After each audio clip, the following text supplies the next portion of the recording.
সকলো বাধা নেওচিলে মাৰ্টিনা টুডুৱে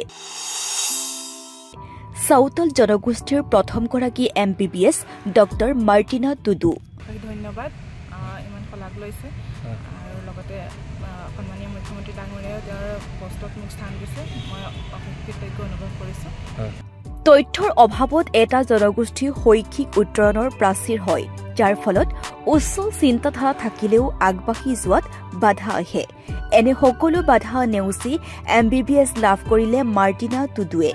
সাউতাল জনগোষ্ঠীৰ বাবে গৌৰৱ কঢ়িয়াই আনিলে ডক্টৰ মাৰ্টিনা টুডুৱে।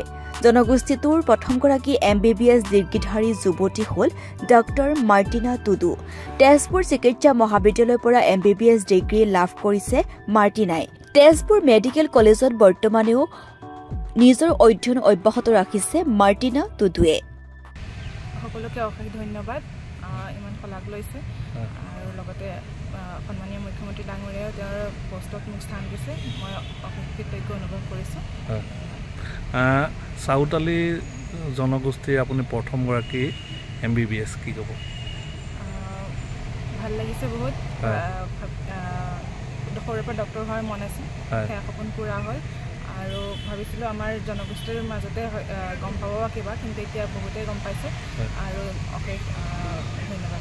অসমৰ বিভিন্ন জাতি জনগোষ্ঠীৰ সমন্বয়ৰ যিহেতু এক বৰ্ণাঢ্য ক্ষেত্ৰ, এই ক্ষেত্ৰত আপুনি যেনেধৰণৰ আগবাঢ়িলে বা আপোনাৰ চাহ জনগোষ্ঠীটোক গৌৰৱ আজি হেৰি কৰিলে, আপুনি এই ক্ষেত্ৰত কাক শলাগ ল'ব বিচাৰিব?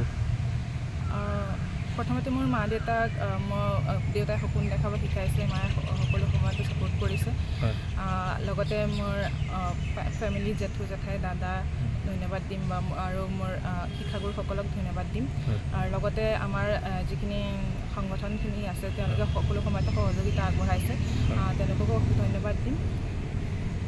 আৰু শেষত মই আপোনালোকৰ সংগঠনটোৰ যিটো মানে MBBS বা এনেকুৱা প্ৰশাসনিক বিভিন্ন ক্ষেত্ৰত আগবাঢ়ি যোৱাৰ ক্ষেত্ৰত শেহতীয়া কেইবছৰমানৰ পৰা যথেষ্ট উন্নতি হোৱা দেখা গৈছে, কি ক'ব এই ক্ষেত্ৰত?